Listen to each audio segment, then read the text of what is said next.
સાવલીના ગોઠડા ગામ નજીક પંક્ચરની દુકાનમાં ભીષણ આગ લાગતા અફરાતફરી મચી ગઈ હતી ત્યારે સ્થાનિકોએ પાણીનો મારો ચલાવીને આગ ઉપર કાબૂ મેળવી લીધો હતો.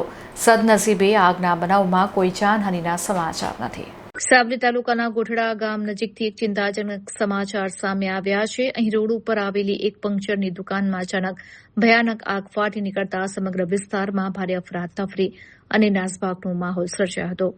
દુકાનમાંથી અચાનક ધુમાડાના ગોટે ગોટા અને આગની જ્વાળાઓ નીકળતી જોઈને આસપાસના રહીશો અને વાહન ચાલકો સ્તબ્ધ થઈ ગયા હતા.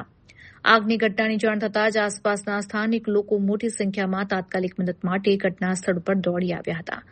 લોકોએ સમય સૂચકતા વાપરીને પોતાના સ્તરે જ પાણીનો મારો ચલાવ્યો હતો અને ભારે જહેમત બાદ આગ ઉપર કાબૂ મેળવવાનો પ્રયાસ હાથ ધર્યો હતો. ટાયર અને અન્ય જ્વલનશીલ સામગ્રી હોવાને કારણે દુકાનમાં રહેલા તમામ સામાનને મોટું નુકસાન થયું હોવાની આશંકા સેવાઈ રહી છે. અચાનક લાગેલી આગની દુર્ઘટનામાં સદનસીબે કોઈ જાનહાનિ થઈ નથી, જેથી તંત્ર અને સ્થાનિક લોકોએ મોટો હાશકારો અનુભવ્યો છે. પંક્ચરની દુકાનમાં આગ કયા કારણોસર લાગી તે હજી સુધી જાણી શકાયું નથી અને કારણ અકબંધ છે.